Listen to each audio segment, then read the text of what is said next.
Hey Fritz, how do you approach clients who have aphantasia? Great question. I love this question because I do have personal experience with it. And this is very important to address, especially for us who were traditionally trained in the traditional visualization hypnosis methods.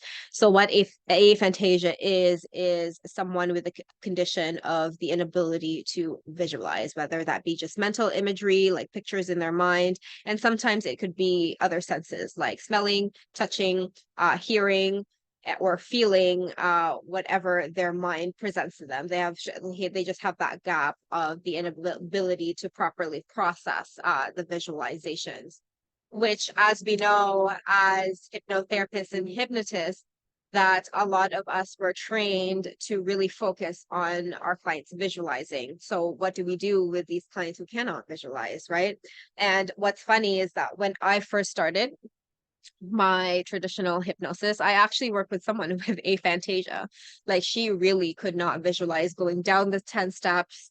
She couldn't see visions in her mind. It was such a difficult time for her. And of course, since I was new and I didn't know any better, I didn't know how to help her. I pretty much just said, just try to listen as much as you can and just see what comes up with whatever senses you have. And of course, that could be one approach that you could do, but what I would do now is totally different because don't use any of the traditional hypnosis methods anymore. What I use is conversational hypnosis. And as we know, as humans, we all converse, right? And so there's this one misconception in the hypnotherapy world where we just have to visualize and that entices the creativity of our unconscious mind. Sure, but each and every person in this world has an unconscious mind, right? We just process it differently. We just use it or access it differently, uniquely in our own ways. And so through conversational hypnosis, we start a conversation, and based on that, we we utilize whatever our clients are giving us. And each and every person is going to have their unique unconscious expression, their own unique unconscious communication. And so, how I would approach a client with aphantasia is really just having the conversation with them, asking them what the problem is, like I would normally with any client. And then, based on that, really looking at the unconscious information that they give me, how their unconscious mind chooses to express themselves, and then based on that utilize that to really help them solve the problem. Because just because someone can't visualize doesn't mean they can't solve a problem. They've solved problems their whole life, right? And when they come to us for a particular problem, we don't need to always give them the visualization route, because there are other ways that their mind processes and solves problems.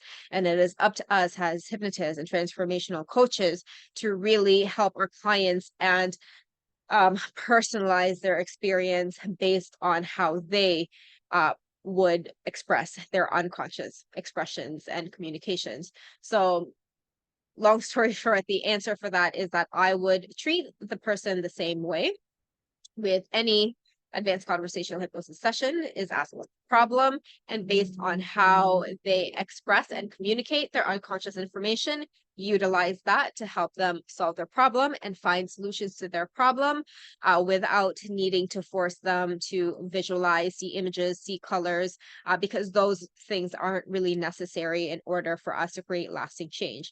How we create lasting change is being able to utilize and work with what our clients already have, working with what their actual ways and unique process is of how they solve their problems, utilizing that and going from there.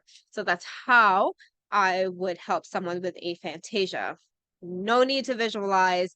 We can help them if we know how to use principles such as advanced conversation hypnosis. So I hope this helped. If you have any further questions, let me know and I will see you soon.